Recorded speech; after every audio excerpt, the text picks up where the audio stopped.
Hello, you lever monkeys. I'm stuck in traffic, so this is a good time to do some Q&A.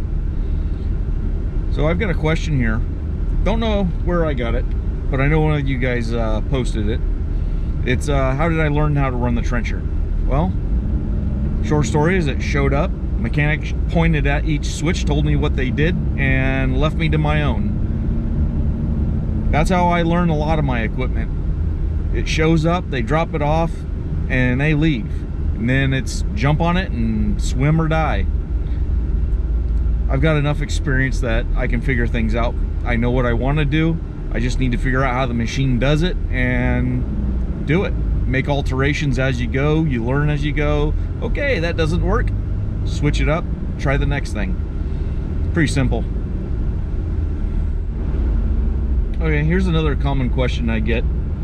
It's where in California am I?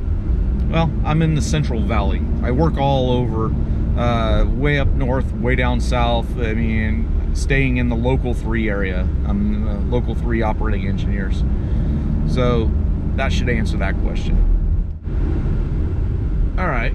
So some of you have seen some of my in-room or my home videos and have asked, what's up with the Air Force stuff on the walls? Well, the answer is my dad was a pilot in the Air Force for 20 years. My stepbrother, he was in the Air Force, didn't fly, but he was in the Air Force for 9 years. And then I have an uncle on my mom's side. He was a pilot, flew KC-135s during Vietnam. My dad flew the FB-111, the KC-135, and the B-52 Stratofortress.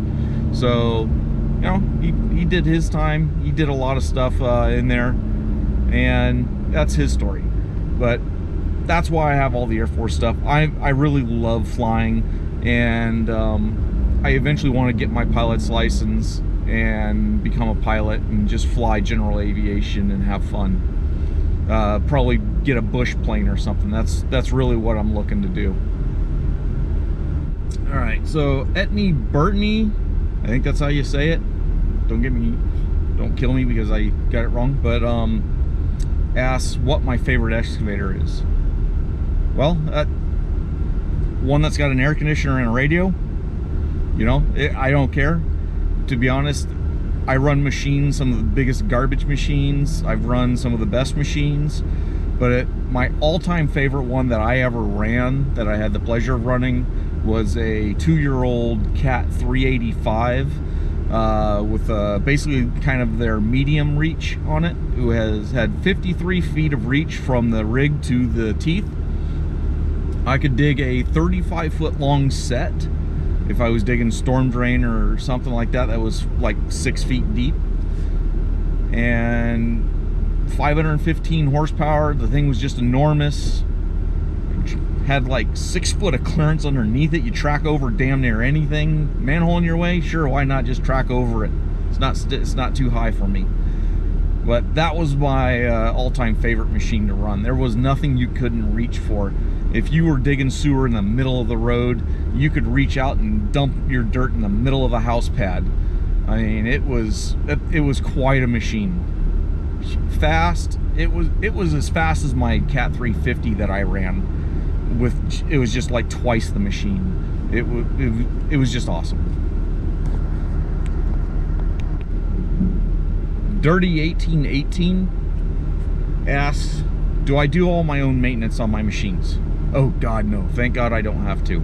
I don't lube them. I don't have to grease them. I don't have to do anything to the machines. If something's wrong with it, tell my foreman, call this mechanic. They come out and they repair it on site. Our company's big enough. I don't have to take care of none of the operators have to take care of their equipment unless it's something like a hydro hammer or something that needs multiple maintenances throughout a day, like greasing a hammer with moly grease to make sure that it's lubed up throughout the day. If you're using it, you know, if you use a hammer on a full day, that thing needs to be greased a couple times a day just to make sure it doesn't overheat and snap. So I hope that answers that question. All right, so DeGrouse asks, or DGrouse, he asks, what's the biggest or longest delay that I've ever had on a job site? Now that can be a delay at the beginning of the job or delay during the job.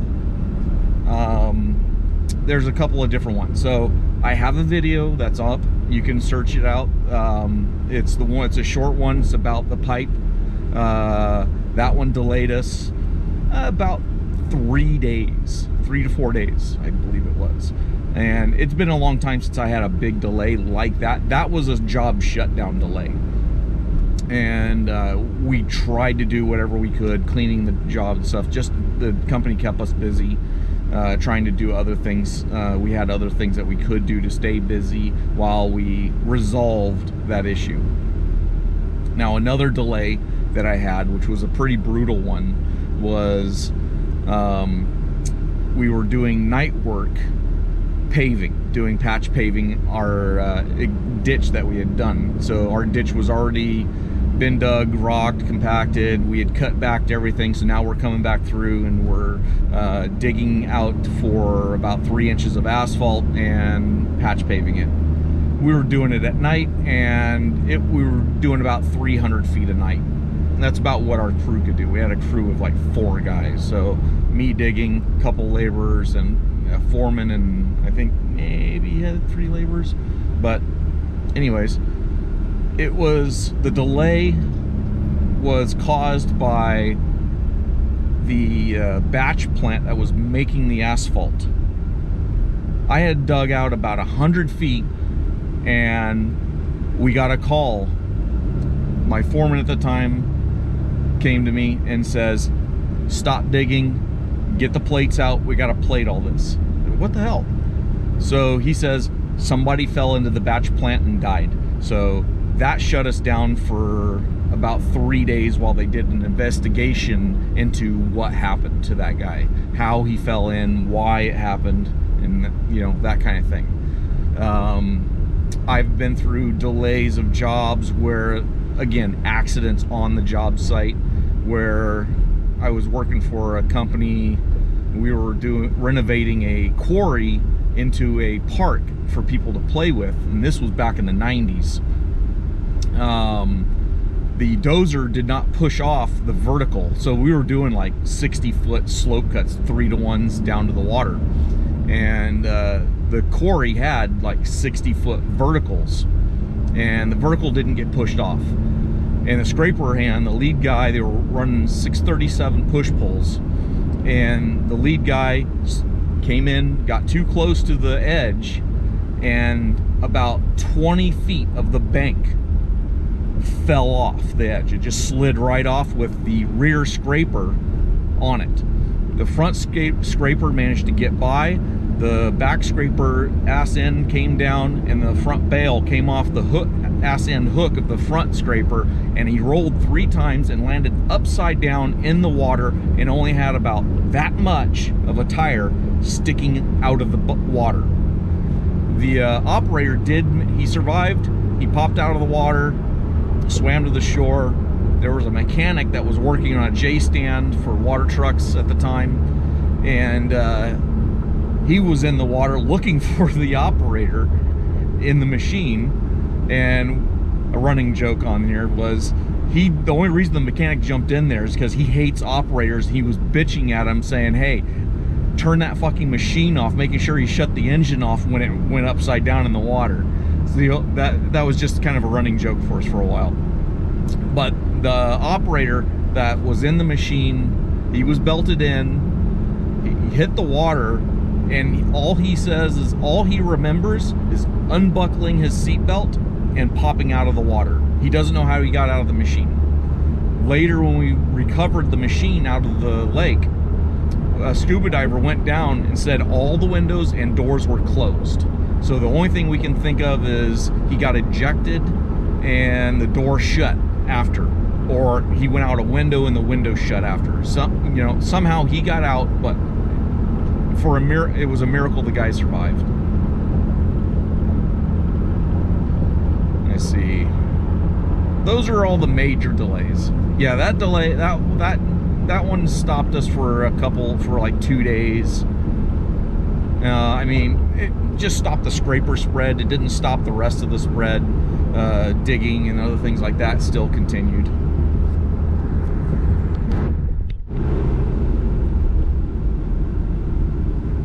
All right, so this is my new camera. I got a GoPro 8, and I've got it mounted sideways on the window. So if I look funny, if the image is rotated funny, that's why. It's because I'm still learning this camera. My other session camera, it's square and it has a cage that you can put it in, so I can rotate the camera so it's always right. I don't know if this one is gonna be that way. I can rotate the image with my software, but I just I don't know if the wide is still gonna work this way or this way on this image. So sorry if it's weird this time. All right, so here's a question. I needed to wait till I was stopped moving to answer this one. 13 Ecker, so I guess Becker. Honest question, did you benefit from joining the operating engineers? How does one simply join with the with previous experience in non-union operator jobs?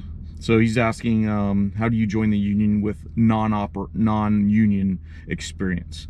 I asked this as our union here locally has been called weak, and the only unions that are worth a shit are, not my words, are the linemen and the pipe fitters.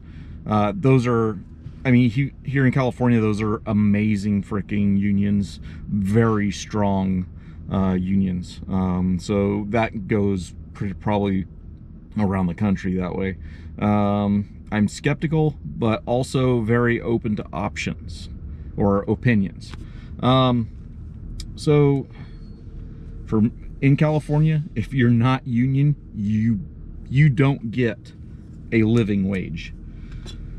So the deal is that the union in the operating engineers local 3 here in California is so strong, they have a handle on all freaking big major projects. Anything that has to do with the state, it has to be union. So here we have a very strong union. There are other places, Utah and stuff, their unions are a little bit weaker. I have a buddy that's in Utah that works there, and he works constant and he gets overtime. I don't know if it's he says it's worth it, because I think it's worth joining a union because you're getting benefits, vacation pay, health care, retirement paid. I mean, there's tons of benefits that come with the paycheck. So there's a bunch of different things, benefits that you do get out of a union versus a non-union job. For me, I'm making a hell of a lot more money than even city workers. I make more money than some of our PMs, that project managers. At least I've been told that. But I've been with the company 12 years. I've moved up to their top tier crew operator, whatever, and you just have to start at the bottom and you work your way up. You stay with one company. Sometimes it's hard to do that, but in the end, if you're that guy that stuck around, your loyalty reward is higher pay, more rewards from the company. But joining the union overall has been a great benefit for me in California. Now, if I was non-union, I could pick up and leave here at any time, but I would have to have my own retirement package, my own everything, 401k, whatever, to benefit myself so I could retire on my own. Here, I have a retirement package. I'll get an annuity on my retirement day, or just after I retire, I'll get a big lump sum check, plus I get a monthly pay. That will be, it won't be 100% of what I make, but it'll be a lot better than what I would make if I was trying to save my own money and work and pay house bills and everything else. But again, my experience is here in California, and California is a major union state. So again, you've got to call your union, find out what their pay scales are for different equipment that you're looking to run, and just find all that out. If you call them, don't listen to hearsay. Don't listen to what other people say. Go to the source. Find out exactly what it is get answers to your questions, is what I'm saying. Get answers to your questions from them. Don't talk to someone else and say, hey, do you think a union job would be good or not? Go to the union, ask them what their pay scale is, what does it take to get into the union, and do they have training above and beyond what you already know. Our union here, we have a huge training facility, all the way from a box scraper to tower cranes. So it's an amazing place here in California, but you have to deal with California's laws. Cal OSHA has stupid rules. Cal OSHA is different than the OSHA in the rest of the country for some reason. So we get away with things, and then there's other things that we don't get away with. So I hope that helps you. Like I said, I'm union. If you were like owner operator or something like that, you can still be in the union and pay your own way into the union. There's a lot of other things, but I hope it helps. Go to the union and ask them what the deal is, and they can answer your questions better than I can, because you're obviously in a different state than I am. So I wish you luck. Hope you find out the answers that you're looking for, and just move about your life. Enjoy it. Hi guys. Hey, Lever Monkey's doing a little walkthrough on this project up here, checking out my staking. Let's see what we got here. 12-foot offset out to here, right through some rocks, out across all their driveways. They're coming from that direction.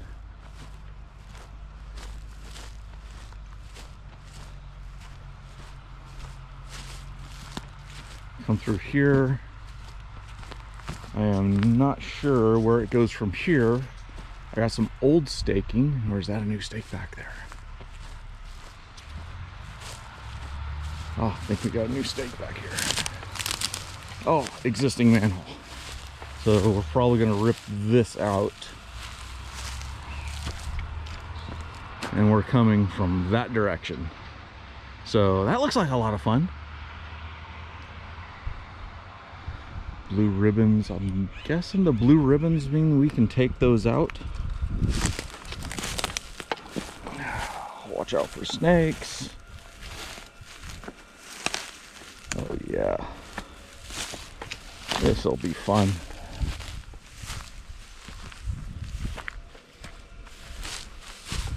So most of this is probably all just push off from the pads up here. So those are all just going to be surface rocks. So what's underneath that's going to be the problem.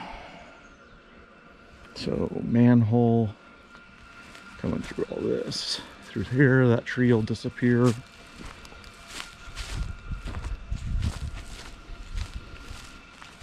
So the wooden stakes are my center lines that I have right now. It's the existing sewer. This looks like a new manhole. Yep, new manhole.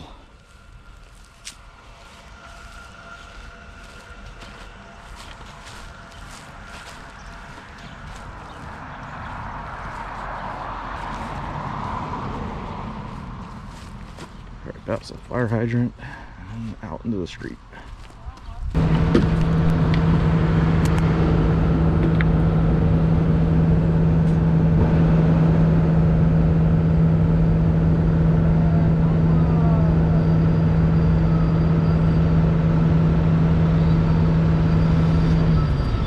Hey guys, if you watched the whole video, thank you very much.